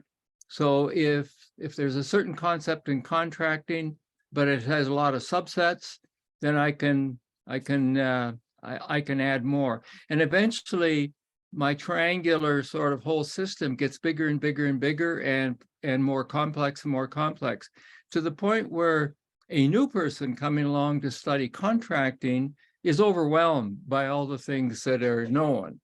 And so what I do with the whole system model is that say, then you can enfold back to the basic 4. And then when you understand those 4, you can unfold it and unfold it and unfold it. And over time, then I become just as comfortable with whatever the expert knows. But I can also fool the expert when he shows me, and I did this with a big organizational map that was on the wall of a oil and gas company. And it overwhelmed me when I saw it. But then I said, if I apply Fuller, I'm going to find 4 things on that map that are core. And I did. And they actually had them laid out. And so when the expert came back into the room and we were discussing things, I said, I can understand that whole system by understanding the basic 4. And then it's sort of like, how did you figure that out so soon? And I can either tell them that the system I just used, or I can sort of joke with them along the line of, because I'm smart and that's why you want to hire me. Wonderful. And so anyway, that's how I have found it. Take whatever we know in this case, the organizational systems, and figure out whether or not the whole system can be used to help understand that kind of expertise, only in a different sort of mindset rather than the linear or the list kind of way of doing things, or the typical organizational chart way of doing things. Got it. Thank you. Thank you very much, Richard. And looking forward to your presentation next time. And Bill, that may be a very good place to start next week's presentation by Richard on social tensegrity. The other thing I wanted to say here, CJ's vision for this series was Bucky inspired. He always insisted that, all we're trying to do is to basically understand how Bucky thinks and the core ways of approaching things and apply to other things also look for other sets of ideas which can mesh with this comprehensivist way of thinking. So the series name is Bucky Inspired Comprehensivity to Understand and Change the World. So it is like bringing together. So for example, contract law is a system like this, and Bucky's ideas are here. Maybe there are already connections. Maybe there aren't any right now. It doesn't matter. Maybe what Richard is doing is somewhere in between this. And the entire series is about all of us picking areas which we are interested in and doing good work in trying to bring all of these things together. So, and it does not matter how much you know about Bucky, how much or how little you know about Bucky. It doesn't matter what field you really know and what field you do not know. It is all about integration and applying the comprehensivity. So thank you, great question. Next up is going to be Maurice, followed by Joe. Maurice. Just to follow up on Bill's previous question, Curt, do you think that Amy's work on teaming and management will cover some of the territory that Bill wants to cover? Yeah, that's a great suggestion. Okay, yeah. Tell him more, Maurice. Yeah. Amy Edmondson, who we referred to earlier on in the session, she, after her work with Bucky, she began developing programs for Harvard, management-driven programs.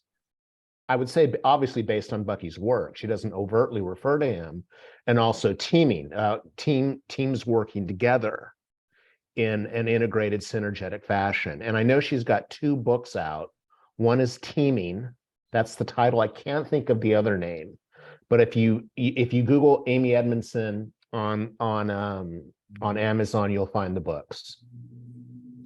Thank you. Okay. Thank you, Yeah, but I think she'd cover some of the territory you're looking at, because she is a fellow teaching management styles, I believe, at Harvard. She's still there, and she's been doing that for 20 years now. And Maurice, So- you had typed the exclamation mark before Bill asked. So unless you knew that Bill was going to ask, I'm sure you have something else to say. I think what it's more of a comment, possible insight for everybody. I think I'm going to hold off till next week. Okay. Because I think it's going to fit that a little bit better. Sounds good. Sounds Okay, good. cool. Thank you. Appreciate it. Next up is going to be John, followed by Joe. John.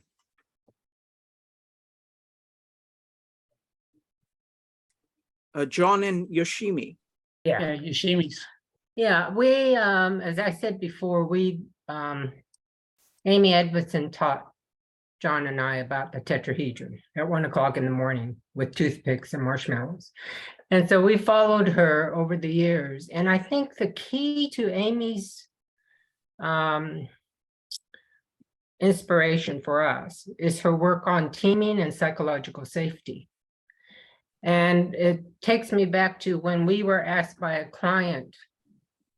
We were asked to give up, the manager asked us to give a Christmas gift to the staff of a TetraMap workshop. So he says, oh, by the way, can you help us to get some more clarity about values?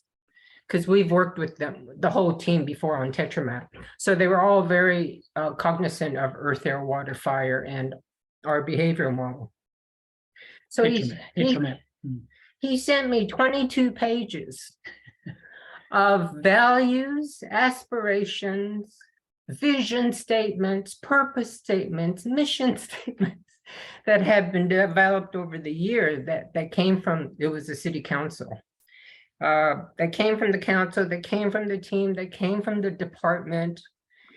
And so I had 22 pages and he wanted me to talk about their values. So I pulled out the tetrahedron, as we always do, pulled out TetraMap. And I consolidated those 22 pages into like 24 values. And then I went in and I consolidated those 24 values into earth, air, water, fire.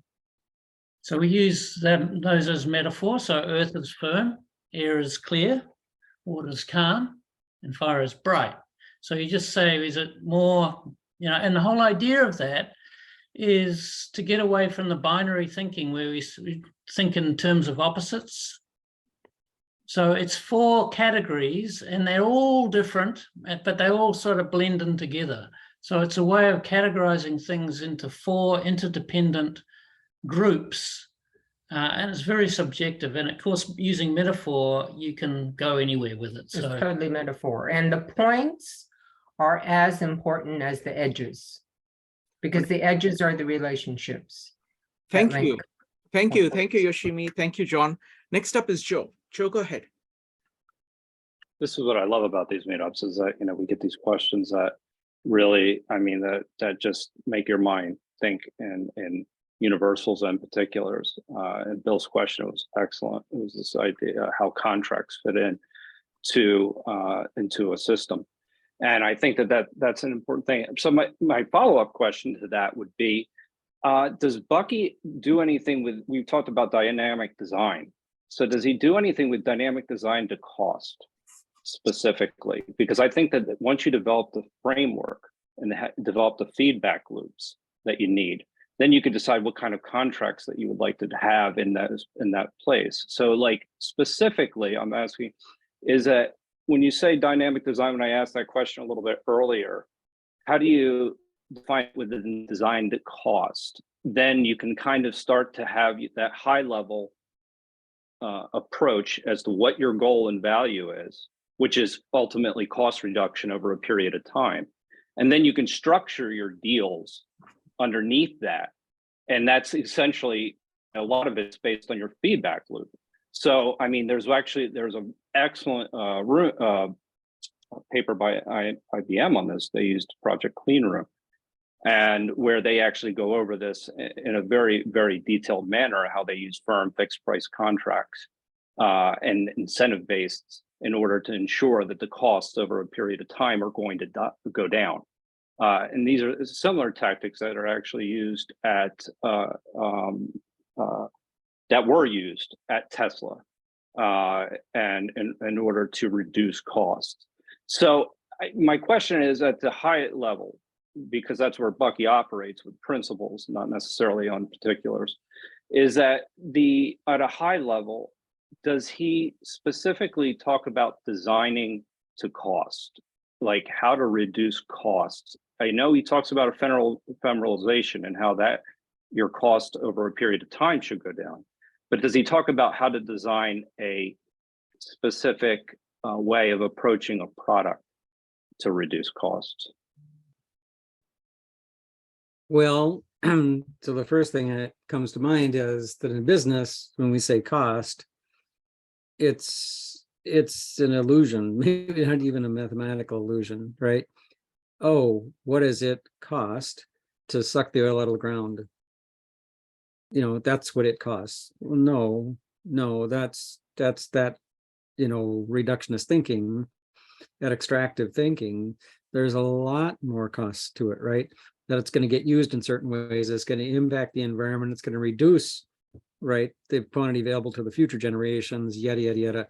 So the first thing he would probably say is we need to actually talk about cost in a comprehensive way, right? To know that there are these larger systems, these what are sometimes called externalities. Okay. And so once we have that in mind, then we'd probably represent that as some sort of polyhedral system, wouldn't we? Right? There's an aspect of environmental, there's an aspect of social, there's an aspect of, the extraction, et cetera, et cetera, et cetera. And then we could say, well, how do we optimize, right, that? And then you're right, the principles, the ideas of design science, looking into how nature does things, part of which is that ephemeralization would be to reduce it, but it would reduce it in a comprehensive sense, as opposed to here's the dollars I pay today, because pretty much all the dollars we pay today in no way reflect the impact of something on the actual environment. If you know about life cycle analysis, if you actually do life cycle analysis on something to find out all the impacts in terms of extracting material, not just the environment, but the workers, processing it, smelting, transport, et cetera. It's a huge deal. So he would probably just start with a more comprehensive view of cost and then would put it in a network format. And then you're right, move us towards, nature strategies, I would think. Thank So you. if I'm understanding, okay, Yep. just really quickly, it's just setting a set of values, and then cost would be a subset of that. And then because you're looking at the whole and like the environment and all the, like you're taking all those values and then saying, okay, how does that fit into the way I'm going to design my feedback loop? So that Yeah, there was a famous, was it Milton Friedman, said, why would we consider the environment unless we're required to? It's just wasting money that I could go up, give to my shareholders. And the point is, he doesn't have enough terms in his equation, right? His equation is just today and getting cash back to certain people. But the actual cost, right, includes the impact on his people in the future and everything else. So I'm saying is Bucky would have a more comprehensive view of cost. And if perhaps that could be expressed in an equation, but I think it's more likely he would say, let's do it as a complex polyhedron, right? And then decide how we measure, right, that polyhedron, in a way that we can minimize it. And actually, he might say the largest impact we could have doesn't have any, it actually would increase the dollars that go out, right?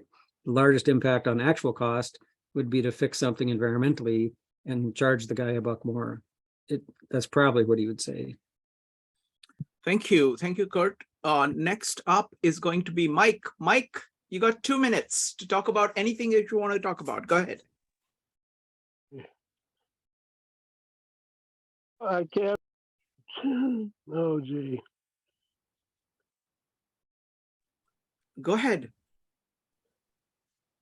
Mike, what has happened?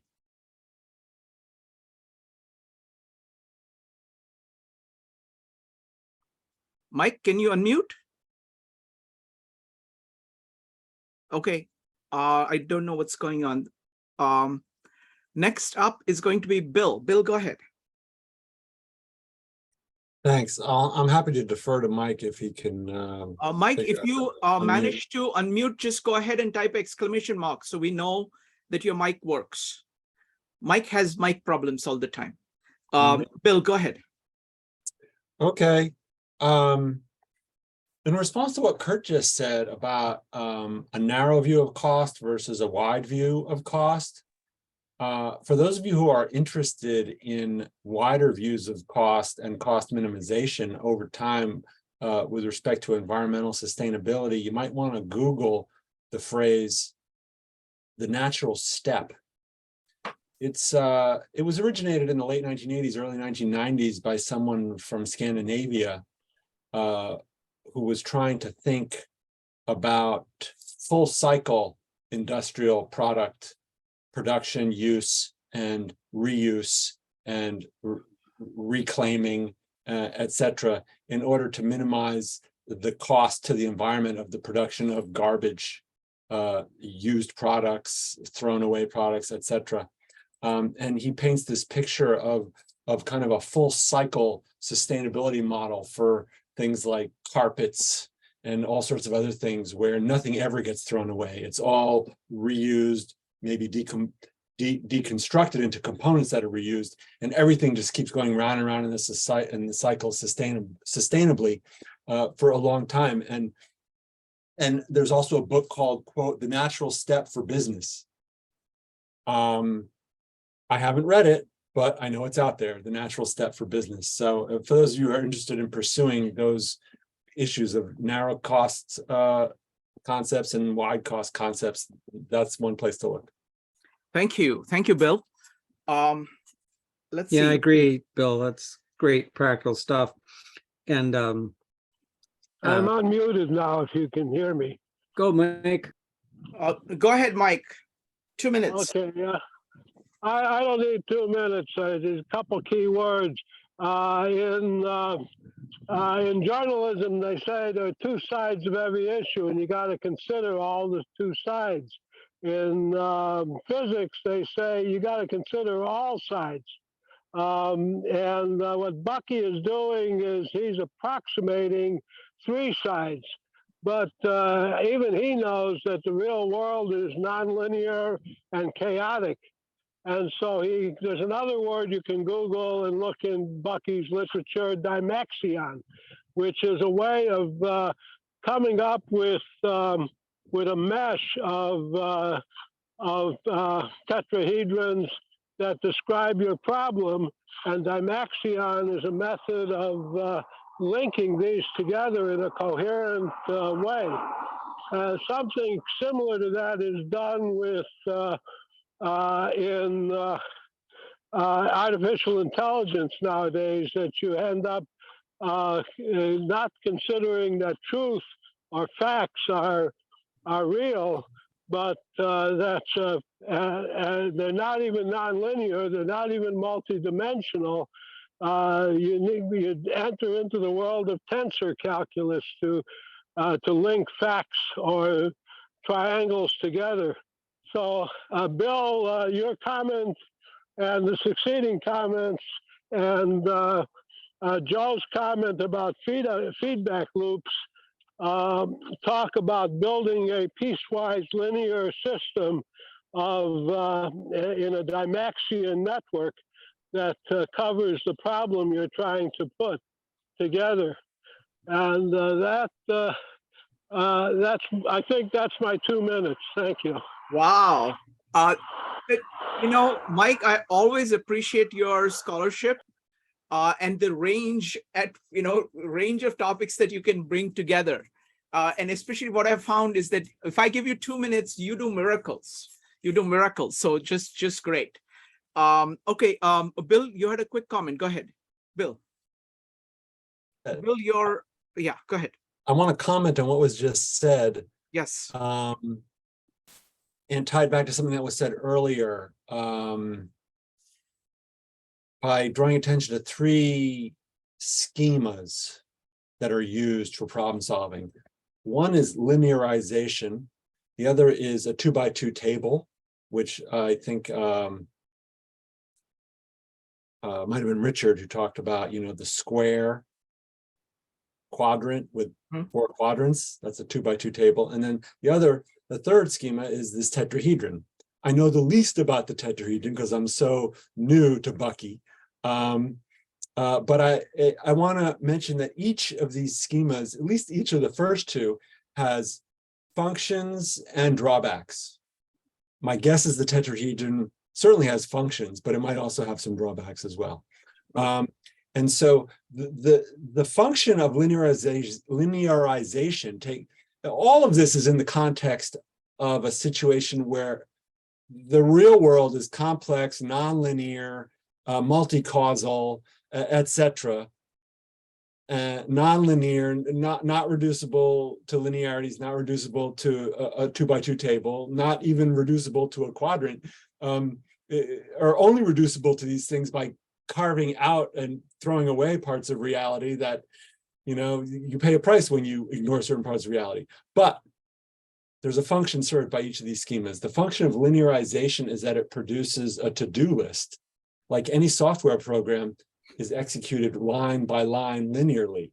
It might hop around between different modules, but each module is executed line by line linearly. In other words, a computer program can only run through linear sequential execution line by line, at least within each module. And the same with a to-do list that a person has in their day or that an organization has. And there's functions served by linearizing the to-do list in terms of priorities, what has to be done first, second, third. When a factory builds an automobile, they've got to do certain things first before other things. That's what linearization does. Okay, the quadrant 2x2 table reduction of complex realities serves the function of identifying conditioning factors on causality. So one column says, A causes B under the conditions in that column. But in the second column, it says, no, A under those other conditions, A causes B prime. And the way we distinguish that is by having 2 columns to our 2x2 table. So 2x2 tables are the simplest. A 2x2 table is the simplest way to capture the notion that A causes B is conditioned by another variable, which when we enter it into the equation, we get A causes B under some conditions or A causes B prime under other conditions. And so the whole deeper function of these schemas is to enable intervention to improve the performance of a system. You know, the Bill, to-do list. let me do one thing. You've done a brilliant job of describing the first two. For the third one, let's go to Curt. Curt, what is the power of the tetrahedron in solving problems? If we don't consider that all of our systems are closed in 3 space, we're missing something. Maybe that something isn't important, but how would we know till we do it?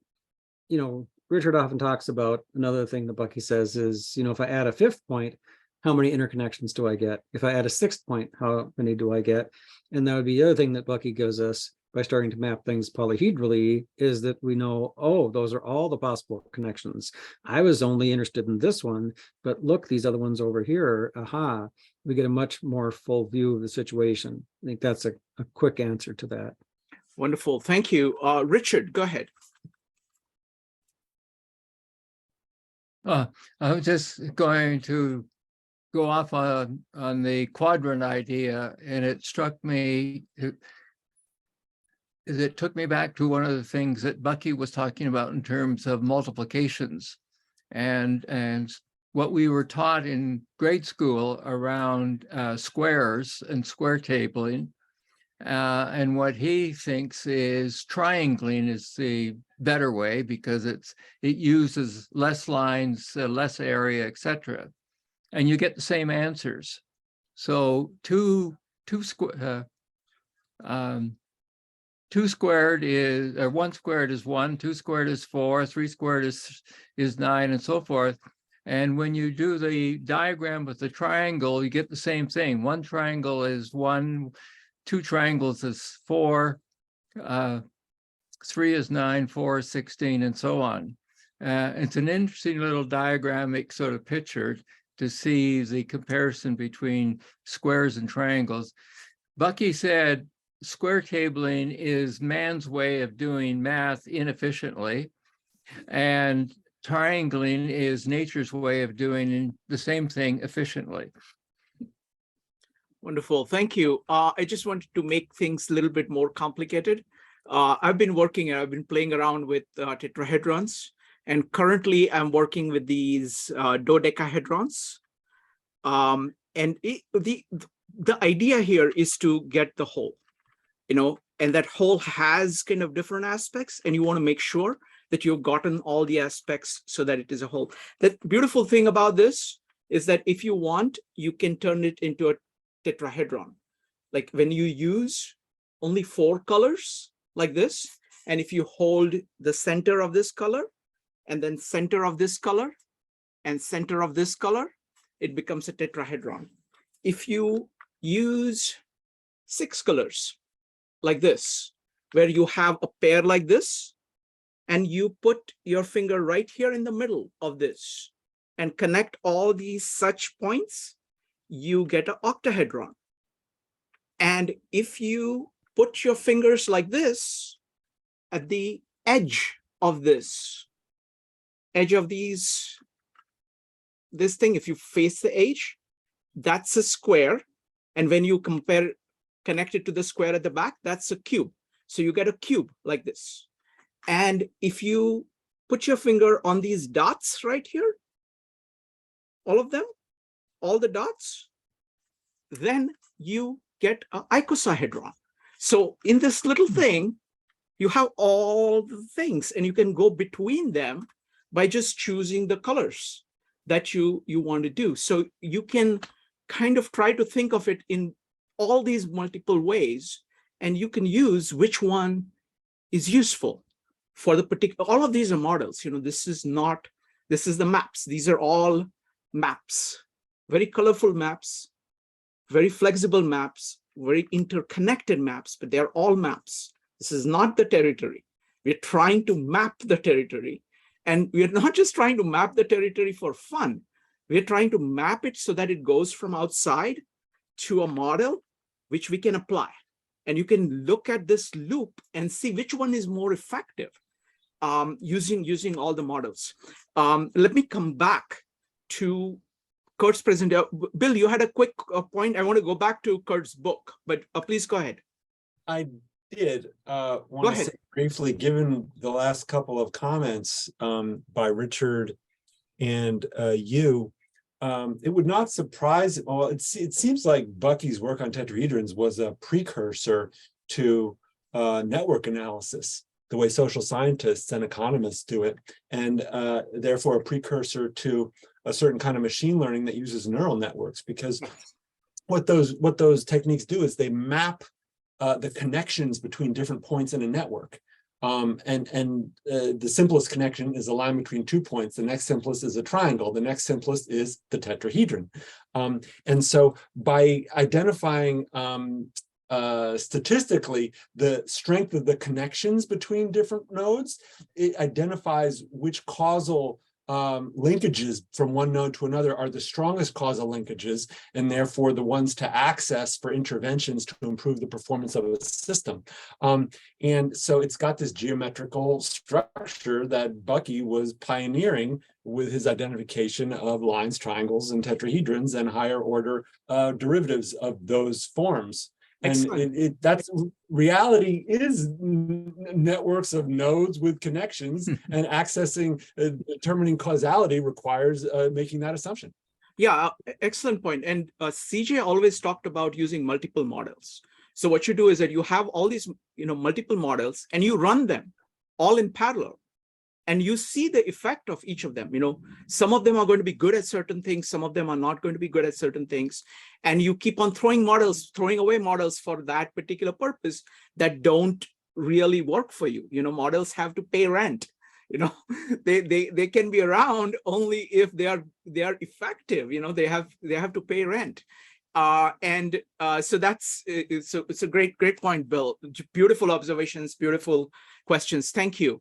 Let me go back to Curt. Curt, those people who are watching this video, who are really familiar with design, the practice of design, I'm asking the question on their behalf. If you want to ask the question, what does Bucky bring to design? What are the unique things that Bucky brings to the practice of design? What would you say? Well, tonight we've just talked about comprehensivity. And as you'll recall, what does that mean? It means that when we start a design, situation, identifying the situation, we understand it's systems in interaction, and that's encompassed in a boundary, which is fuzzy and dynamic. But we're also aware of the larger and slower systems around it and the smaller and faster systems within it. So we learned that, and we also learned it's important to have a visual representation, and also to remember there's got to be at least 4 points, right, to define a system. So if we're saying, here's my design situation, what are those 4 things and how do I visually represent them? That's tonight. And then next time we'll talk about how the ideas of anticipatory, they're unconsciously baked into design. Bucky's done an excellent job of bringing that to the surface for us. And then, of course, we'll talk about design science and what that means. So it's a sequence of things for designers. Wonderful. Thank you. Let me do one thing. Let me tell you what's coming up. So next week, we are going to be talking about social tensegrity. And as soon as I have listed everything up until April, I'm going to come back to Richard to give a preview of what is going to be next one. So next one that is going to be on 26th of March is going to be Richard with social tensegrity. On 2nd of March, we are doing the meetup at 1 p.m. or 2 p.m. Because of the convenience of the presenters. It's going to be Rupali Sharma and one of her colleagues. They're going to be talking about Montessori and Bucky, their approach to education. There was actually interaction between these two individuals, and there is a lot of commonality in the ideas. So we're going to be exploring that. That's going to be on 2nd April in the afternoon. On 9th April, we're going to do the lightning round again, because I want to have a much more robust communication from everybody. I want to give a chance for everybody to contribute their thoughts. It doesn't matter for this lightning round, it doesn't matter how much you know about Bucky. Please come and talk about anything related to Bucky. Next, this is going to be on 16th. Curt is going to be back for his presentation on the second chapter, anticipatory part of design. On 23rd, Stroopy is going to be back, and he's going to be talking about, he's got a whole bunch of things he's working through to figure out what he wants to talk about. He has a very rich repertoire of what he calls spherical thinking. So, and on 30th, I'm delighted that Casey House is going to be here. He's been working for the past 6 or 7 years plus on this synergetic university, and he has a lot of illustrations. So I've just asked him to give introduction to his thought and synergetic university. So that's what is coming up. Folks, if there is anybody else whom you would like to see here, please write to me. Just introduce me and them, and I will be happy to invite them. So I'm hoping to get Kirby back for a presentation in May. So at this point, I'm planning out May. So 2 of them are, actually 3 of them are already fixed. So it's going to be Curt on the 3rd, hopefully Kirby, and then we'll do 1 lightning round. So we've got one Sunday free for May. So I'm always looking for recommendations from you folks. So Richard, if you could tell us about, give us a preview of the next one. Okay, well, it sort of takes off on what we were talking about today too. I'm going to talk about my journey from rudimentary systems understanding to tetrahedral systems, or the minimum whole system, to tensegrity, and actually the makeup of that word meaning tensile integrity, and then the principles within tensegrity of compression and tension, which most people understand in the visual of a suspension bridge, column and cables, or in human anatomy, bones and ligaments, and how they work together. There's very little about social tensegrity in the literature, and so that's what I've been trying to do in my field of social work and also in my work in suicide prevention.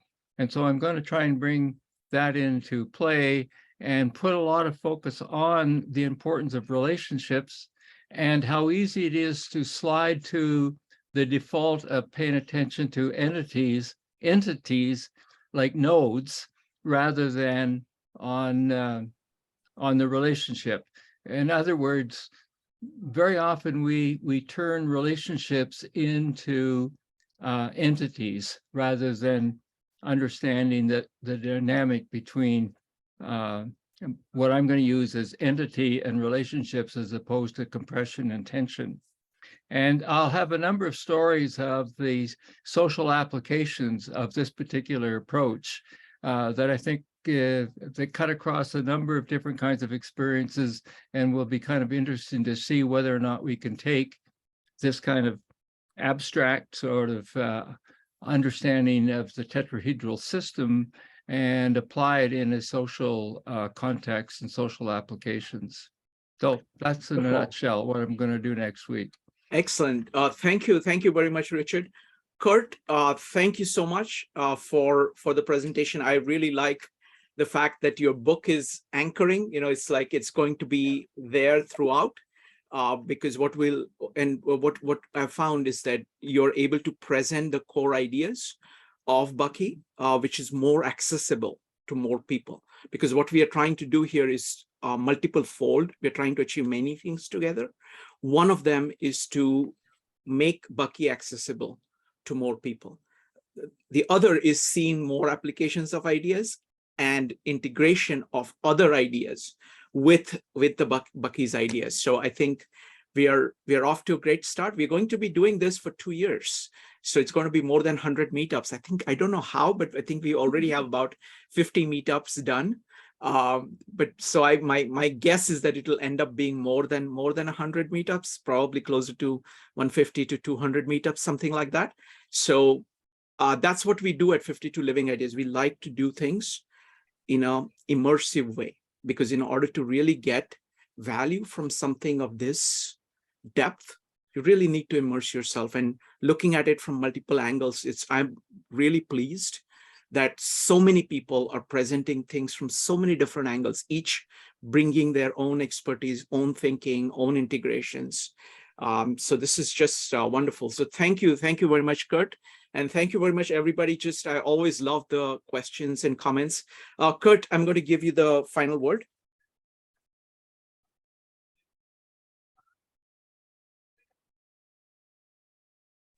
Well, thanks for inviting me and your close attention, most appreciated. And feel free to send additional stuff my way, because it's all helpful. Thank you.